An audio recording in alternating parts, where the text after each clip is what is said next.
Habari za wakati huu, karibuni katika channel yetu hii ya darasa huru la hisabati, na tunaendelea na mada yetu kuu ya namba nzima, na tunaendelea na kipengele cha bakasi. Kwa umuhimu wake tumeipa vipindi viwili mpaka vitatu kwa ajili ya umuhimu wake katika somo la hisabati. Hii ni miongoni mwa sehemu muhimu sana kwa kuelewa. Mfano tunaendelea nao, nasema kuandika nafasi ya thamani ya tarakimu kwa kutumia abakasi. Sasa tutatumia abakasi kuweza kuandika nafasi ya thamani ya kila tarakimu iliyo ndani ya abakasi. Unawezaje kuandika nafasi ya thamani ya tarakimu kwa kutumia abakasi? Sasa tutakuwa na mifano. Mfano wa kwanza inasema andika nafasi ya thamani ya tarakimu iliyowekewa herufi. Andika nini? Nafasi ya thamani.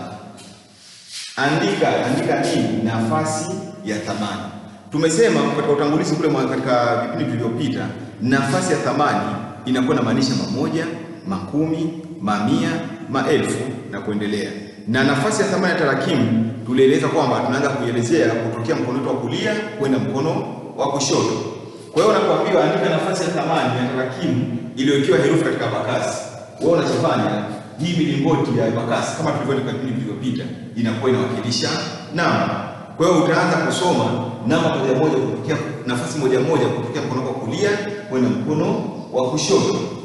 Kwa hiyo kwa sababu mlingoti wa kwanza ni mamoja, kwa hiyo tunasema mamoja, makumi, mamia, maelfu. Kwa hiyo ile elfu yetu y ipo katika muhimili wa maelfu. Kwa hiyo utaandika tu maelfu. Naendelea kusisitiza katika somo la hisabati, majibu yetu huwa hatutaki majibu marefu, hasa kwa leo ya shule ya msingi. Majibu yanatakiwa kuulizwa swali, jibu kile ulichoulizwa. Andika nafasi ya thamani ya tarakimu. Umeipata maelfu, andika maelfu. Usianze kuandika tena nafasi ya thamani ya tarakimu ni maelfu, hapana, maelfu. Katika makasi inayofuata, andika nafasi ya thamani ya tarakimu. Andika nafasi ya thamani ya tarakimu iliyowekewa herufi y. Herufi y tunaiona katika muhimili huu. Kwa hiyo utahesabu kuanzia mkono wa kulia kwenye mamoja, utahesabu mpaka uifikie thamani, nafasi ya thamani ya ile muhimili ambao umewekewa herufi y. Kwa hiyo utahesabu mamoja, makumi, mamia, maelfu. Herufi y hapa iko kama maelfu. Kwa hiyo basi andika tu maelfu. Maelfu. Hapo utakuwa umeandika thamani. Kumbuka kujibu kwa kifupi. Ama katika mfano wa pili, anasema katika kila abakasi andika tarakimu iliyo katika nafasi ya thamani iliyotajwa.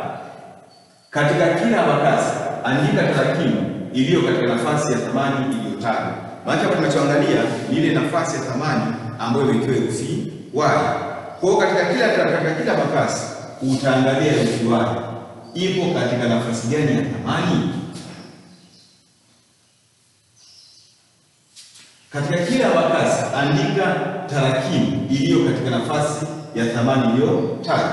Kwa hiyo wewe unakwenda kuangalia herufi yako, herufi katika muhimili gani. Ukishaona ile muhimili sasa, unatakiwa uandike nini? Swali nasema andika tarakimu. Maana katika ile muhimili wenye ile herufi y umewakilisha tarakimu gani? Swali letu nasema andika tarakimu iliyotajwa katika nafasi. Sasa unaangalia ile herufi y ipo katika muhimili gani. Ukishaupata muhimili ambao kuna herufi y, maana kuna hesabu vihesabio vinapatikana katika ule muhimili. Kwa mfano herufi y katika muhimili huu, unahesabu kuna vihesabio vingapi?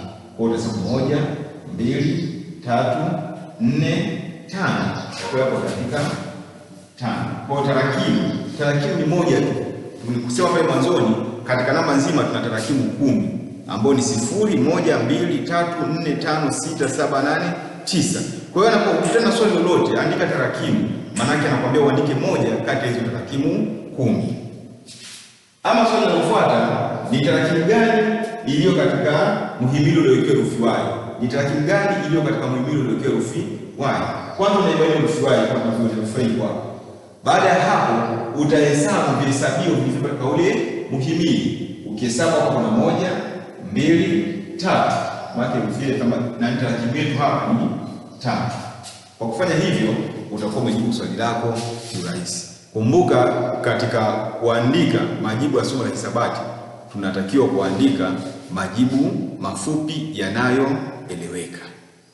Basi usisahau kulike, kushare na kusubscribe ili watu wengi zaidi darasa hili liwafikie. Karibuni na asante.